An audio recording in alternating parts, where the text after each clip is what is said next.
Vie ma vie de coureur cycliste, épisode numéro 2.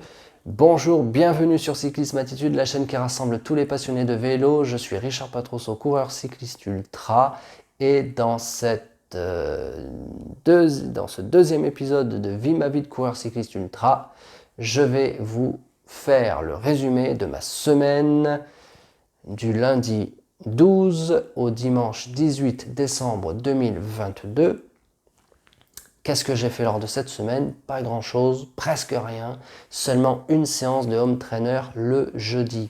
Le lundi, je ne voulais pas reprendre le vélo car j'avais roulé la veille le dimanche et je ne voulais pas enchaîner 2 jours de vélo à cheval sur les 2 semaines. Je voulais vraiment faire cet exercice-là lors de la deuxième semaine de reprise de l'entraînement. Donc le lundi, je ne suis pas allé rouler. Le mardi, je n'ai pas pu rouler non plus à cause de la pluie. Je me suis dit, tant pis, je vais sauter ce jour-là. Je dois rouler 4 fois dans la semaine, il me reste encore du temps. Le mercredi, non plus. Le jeudi, je suis monté sur le vélo.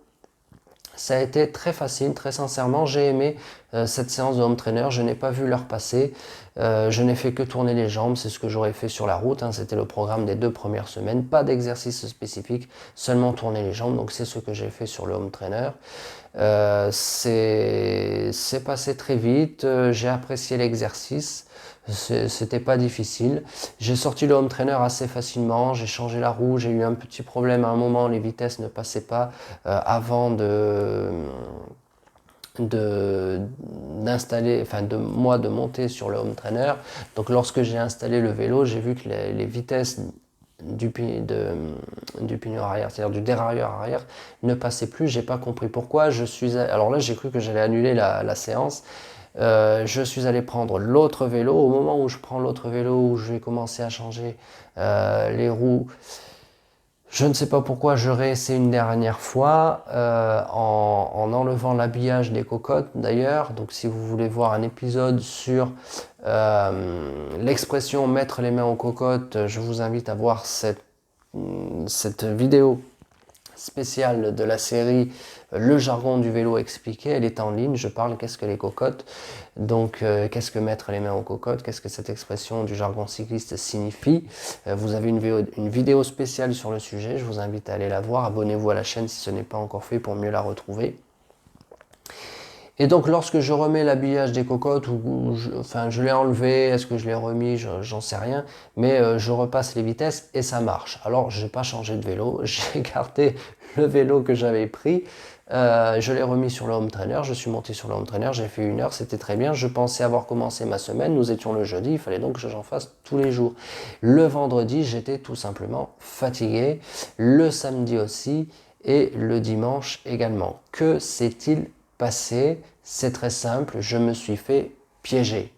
Je me suis fait piéger car en même temps que la reprise de l'entraînement, je continue de développer Cyclisme Attitude. Comme vous avez pu le voir si vous me suivez sur les différents réseaux, je publie beaucoup de vidéos en ce moment. Beaucoup, c'est vrai, de vidéos d'annonces et une longue vidéo sur YouTube tous les jours. Alors au début, je pensais en faire 1 par semaine, ou peut-être 2, voire maximum 3 par semaine. J'ai pris la décision d'en faire tous les jours. Le problème, c'est que tourner des vidéos me demande du temps. Et comme vous le savez, le vélo, lui aussi, d'abord, prend énormément de temps. Donc ce qui fait que je ne peux pas tourner en même temps que je fais du vélo.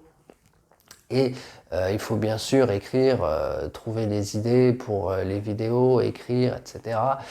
Donc tout cela me prend énormément de temps. C'est là où je me suis fait piéger, c'est que j'ai commencé à tourner les vidéos très tard, le soir, même la nuit, et donc je n'ai pas dormi. Et ça, c'est le grand ennemi, c'est ce que je veux, ce que je souhaite absolument que vous reteniez de cette vidéo, c'est que si vous ne dormez pas, vous ne serez pas performant sur le vélo. C'est pour ça que j'ai annulé les entraînements du vendredi, du samedi et du dimanche, alors que ce dimanche, il faisait un temps magnifique.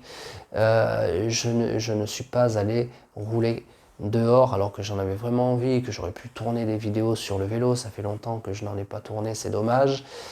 Je n'ai pas pu à cause du manque de sommeil. Donc grosse fatigue. Donc le vendredi, puis le samedi, puis le dimanche, J'ai décidé de ne pas aller rouler, j'ai décidé de me reposer. Un coup d'arrêt, carrément, un coup d'arrêt dans l'entraînement pour tout refonder. En réalité, ce qui s'est passé, c'est vrai, il y a le manque de sommeil, mais il y a aussi l'organisation qui est à revoir, absolument. L'organisation ou la désorganisation. Ça, c'est la deuxième chose. Je vais tourner une vidéo spéciale sur le sujet tellement c'est important. L'organisation, se tenir à cela. Pendant un mois, je n'ai pas fait de vélo, j'avais un autre rythme. Attention, je n'ai pas fait la fête.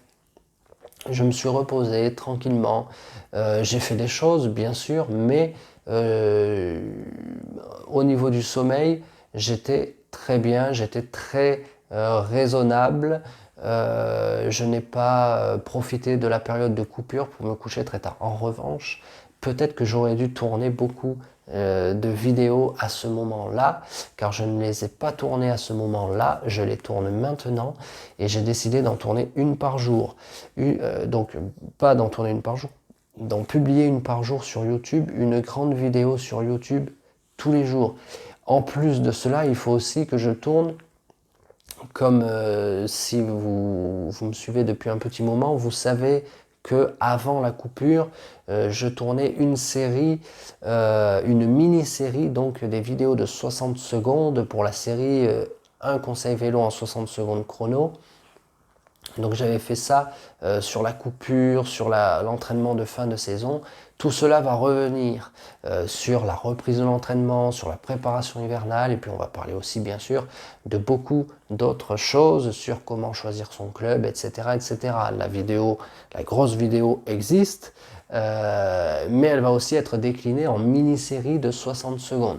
Donc vous voyez, c'est énormément de travail. À un moment, il faut choisir youtubeur ou coureur cycliste.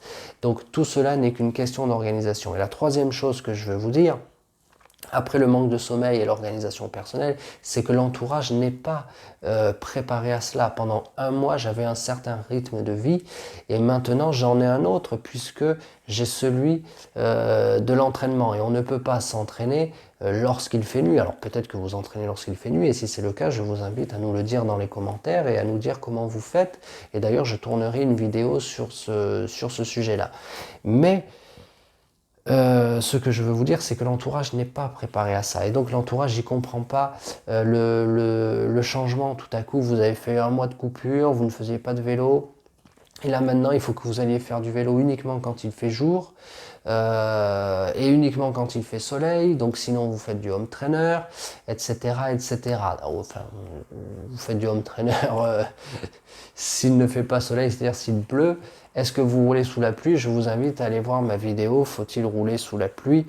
Faut-il s'entraîner sous la pluie à vélo? Je vous invite, à aller voir cette vidéo. J'ai tourné une vidéo spéciale et je vous donne d'ailleurs 6 points à vérifier, 6 points indispensables à prendre en compte pour savoir si vous devez aller, oui ou non, faire votre entraînement sous la pluie. Cette vidéo-là va être aussi déclinée en mini-série, donc plusieurs vidéos de 60 secondes. Voilà, donc vous voyez, j'ai beaucoup de choses à faire. Je me suis fait totalement piéger, donc coup d'arrêt. Donc le sommeil, c'est très important. L'organisation, attention, le passage de la coupure à la reprise du vélo. L'organisation, il faut s'y tenir, mais il faut vraiment s'y tenir, car le troisième point, c'est l'entourage. L'entourage, il n'est pas préparé à cela. C'est très difficile pour lui de comprendre ce qui se passe. Donc vous devez vous organiser et vous devez parfois lutter le temps de la réadaptation. Voilà, c'était ce que je voulais absolument vous dire, les 3 messages, les 3 enseignements de cette deuxième semaine de reprise de l'entraînement. J'espère que pour vous, votre semaine s'est mieux passée que la mienne, mais sachez une chose, c'est que il vaut mieux rencontrer ce problème-là au tout début de la reprise de l'entraînement qu'après, plus tard. Si vous visez le début de saison et les courses de fin janvier, début février, il vaut mieux par exemple que vous ayez vécu ce problème lors de votre reprise au mois d'octobre, maximum novembre à peu près. Il vaut mieux avoir vécu ce problème-là au tout début de votre reprise plutôt qu'au mois de janvier par exemple. Donc voilà. Donc Pour moi, c'est un grand enseignement, donc c'est même volontaire. J'ai dit hop, hop, hop, là il faut que je m'arrête parce qu'il faut que je me reprenne au niveau du sommeil, il faut que je me reprenne au niveau de mon organisation et puis là il faut que je parle aussi avec les personnes qui m'entourent pour remettre de l'ordre afin de me donner les moyens de mener les deux activités de front, celle de coureur cycliste ultra et celle aussi de, je ne sais pas comment dire ça, de fondateur de cyclisme attitude. Voilà, donc je vais de développeur de cyclisme attitude car le but c'est de développer cyclisme attitude. Aujourd'hui je suis tout seul mais je compte bien demain que nous soyons plusieurs sur cyclisme attitude car cyclisme attitude a vocation, a pour ambition de parler de tout ce qui fait le vélo, des courses amateurs aux courses professionnelles en passant par la nutrition. On va traiter de la diététique, de la nutrition, du matériel, de l'entraînement. Donc on va faire venir, on va inviter beaucoup de personnes. Donc si ça vous intéresse, je vous invite à vous abonner dès maintenant à la chaîne et à activer les notifications. Ça c'est très important d'activer les notifications, c'est ce qui vous permettra d'être prévenu lors de la mise en ligne des nouvelles vidéos. Sinon, vous ne serez pas prévenu et ça serait bien dommage. Je vous remercie d'avoir regardé cette vidéo. Je vous dis à très vite pour la prochaine. On va parler des cadeaux de Noël pour cyclistes, pour coureurs cyclistes.